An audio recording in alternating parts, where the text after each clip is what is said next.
বিরাট কোহলি, মোহাম্মদ সিরাজ, রজত পাটিদার, আর একটা কে? আর ওদিকে শ্রেয়াস আয়ার, রিঙ্কু সিং তো সবাই জানে। কিন্তু রাসেল নাইনের মধ্যে কি দুজন রিটার্ন হবে নাকি একজন রিটার্ন হবে? হ্যাঁ বন্ধুরা, আপনারা ঠিকই ধরেছেন। তো আজকে আমরা কথা বলবো আইপিএল রিটেনশন নিয়ে। তো চলুন ভিডিওটি শুরু করা যাক। তো আজকে আমরা কথা বলবো আইপিএল রিটেনশন নিয়ে, মূলত দুখানা টিমের, আরসিবি এবং কেকেআর। তো চলুন আমরা প্রথমে দেখে নিই যে আরসিবির কি কন্ডিশন এবং আরসিবি কাকে কাকে রিটার্ন করতে পারে। তো আরসিবি প্রথমেই যে নামটা আমাদের সবার মাথায় আসছে, আপনারা নিশ্চয়ই মাথায় চলে এসেছেন, ফর্মার ইন্ডিয়ান ক্যাপ্টেন এবং যদিও টি20 থেকে রিটায়ার নিয়ে নিয়েছেন, কিন্তু তার দাম কিন্তু একটুকু কমেনি, যে বিরাট কোহলি। বিরাট কোহলিকে যদিও পারফরমেন্স দিয়ে বিচার করাটা ঠিক নয়, কারণ তার যে মাঠে যে প্রেজেন্স সেটাই বিশাল। কিন্তু তবুও আমরা চলুন একবার দেখে নিই যে স্ট্যাট, যে দর্শকরা আমাদের স্ট্যাটে বিশ্বাস করে, তো সেই স্ট্যাটটা তারা দেখে নিই। 15 ম্যাচে 741 রান, 61 অ্যাভারেজ, 154 স্ট্রাইক রেট। এটা কি? এটা কোনো কেরিয়ার কোনো স্ট্যাট নয়, এটা হচ্ছে গতবারের আইপিএল এর স্ট্যাট। অসাধারণ খেলেছিলেন গতবারের আইপিএল এ। 61 অ্যাভারেজ এবং 150-র ওপর স্ট্রাইক রেট, 154 স্ট্রাইক রেটের সঙ্গে। তো বলাই যায় যে বিরাট কোহলি 1 নম্বরে রিটার্ন হবেই। সেকেন্ড যে নামটা আছে হচ্ছে গ্লেন ম্যাক্সওয়েল। গ্লেন ম্যাক্সওয়েল কিন্তু করছে 10 ম্যাচে 52 রান, খুবই কম না? হ্যাঁ, ঠিকই ধরেছেন, খুবই কম। 5 অ্যাভারেজ এবং 120 স্ট্রাইক রেট। গ্লেন ম্যাক্সওয়েলের মতো প্লেয়ারকে কিন্তু এটা একদমই মানে গ্লেন ম্যাক্সওয়েল সুলভ নয়। আমরা সবাই জানি ম্যাক্সওয়েল আফগানিস্তান এগেন্স্টে যে ইনিংসটা খেলেছিল ওডিআইতে, এক পায়ে দাঁড়িয়ে, নিশ্চয়ই আপনারা দেখেছেন সেটা ওডিআই ওয়ার্ল্ড কাপে, কিন্তু তার কাছে কিন্তু এই স্টার্ট একদমই মিলছে না। যদিও ম্যাক্সওয়েলের 2022-এর পারফরমেন্স খুবই ভালো হয়েছিল, কিন্তু 2024-এ কিন্তু একদমই তিনি ভালো পারফরমেন্স করতে পারেননি। এবং বল হাতেও তিনি মাত্র 6টা উইকেট নিয়েছেন এবং 9 ইকোনমি রেটে, কিন্তু তবুও তাকে রিটার্ন করা হবে বলে আমরা মনে করছি। তো চলুন পরবর্তীকাল দেখে নেওয়া যাক মোহাম্মদ সিরাজ। তো মোহাম্মদ সিরাজের যে ব্যাপারটা আমরা আপনাকে বলি, যে 14 ম্যাচে 15 উইকেট নিয়েছে, 9.5 ইকোনমি রেট। তো মোহাম্মদ সিরাজকে কি যদি রিটার্ন করা হবে, অ্যাজ আ টি20 বোলার আপনারা কতটা দেখছেন তাকে? আপনি নিশ্চয়ই কমেন্ট বক্সে কমেন্ট করে অবশ্যই জানাতে ভুলবেন না যে মোহাম্মদ সিরাজকে অ্যাজ আ টি20 বোলার আপনারা কি রিটার্ন করতেন আপনার যদি আরসিবি টিমটা হতো। নেক্সট যে আছেন সে হচ্ছেন Cameron Green. Future superstar, future allrounder, world allrounder, ওয়ার্ল্ডের বেস্ট অলরাউন্ডার হওয়ার মধ্যে 1 নম্বর দাবিদার কিন্তু রাখে ক্যামেরন গ্রিন। যেরকম গতিতে বল করতে পারেন সেরকমই গতিতে ঠিক ব্যাটও করতে পারেন। 5 নম্বরেও ব্যাটিং করতে পারেন, ওপেনার নামতে পারেন, 3 নম্বরে ব্যাটিং করতে পারেন।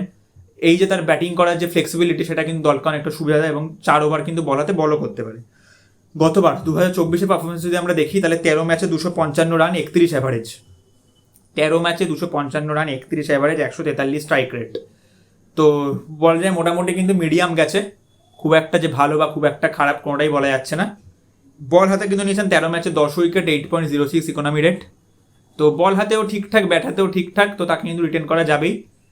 মেন কথা হচ্ছে প্রপার অলরাউন্ডার। যদিও এখন ইম্প্যাক্ট প্লেয়ারের রুল এসে গেছে এবং ইম্প্যাক্ট প্লেয়ারের রুলও কিন্তু থাকছেও, কিন্তু তবুও তার যে প্রেজেন্সটা সেটা কিন্তু কখনোই মানে ইগনোর করা যায় না। তো নেক্সট আমরা দেখছি রজত পাটিদার। রজত পাটিদারের যে গত যে সিজনটা একদমই খারাপ ম্যাচ গেছে, 15 ম্যাচে 395 রান, 30 অ্যাভারেজ এবং 177 স্ট্রাইক রেট।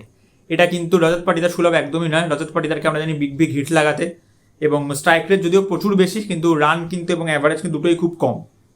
কিন্তু যদিও রজত পাটিদারকে কিন্তু as a 3 number batsman team দেখছে, as a 4 number batsman team দেখছে, এবং তিনি কিন্তু রিটার্ন হবেন। আনক্যাপ প্লেয়ার, 5টা তো ক্যাপ প্লেয়ার হয়ে গেল, এবং আরসিবি আনক্যাপ প্লেয়ার যিনি রিটার্ন হতে পারেন তিনি হচ্ছেন নান আদার দেন ইয়াশ দয়াল। এটা হচ্ছে সেই ইয়াশ দয়াল যিনি রিঙ্কু সিংয়ের হাতে, গুজরাটে থাকা গেলে রিঙ্কু সিংয়ের হাতে 5টা 6 খাইয়ে কি বলবো, একটা কুখ্যাত হয়ে গেছিল। কিন্তু সে কিন্তু আবার কামব্যাক করেছে এবং মোস্ট ইম্পর্টেন্ট ম্যাচে, আইপিএল 2024-এর most important match versus Chennai super kings, যেখানে কোয়ালিফায়ার কিন্তু দাঁওতে ছিল, তো সেই ইয়াশ দয়াল কিন্তু 14 ম্যাচে নিয়েছে 15 উইকেট এবং 9.15 ইকোনমি রেটে। তো যথেষ্ট ভালোই পারফরমেন্স করেছে। এই ছিল হচ্ছে আরসিবি জেনারেশন। আমরা যদি কোনো নাম মিস করে থাকি বা কোনো নাম যদি আপনারা মনে করেন যে আরও আছে, তো সেটা অবশ্যই আমাদের কমেন্ট বক্সে জানাবেন যে আপনারা কোন কোন নাম আরও ভাবছেন এবং আপনারা আরও কী কী দেখতে চাইছেন। তো চলুন এবার আমরা চলে যাই ব্যাঙ্গালোর, অর্থাৎ সাউথ থেকে কিন্তু একেবারে আমরা চলে যাবো ইস্টে।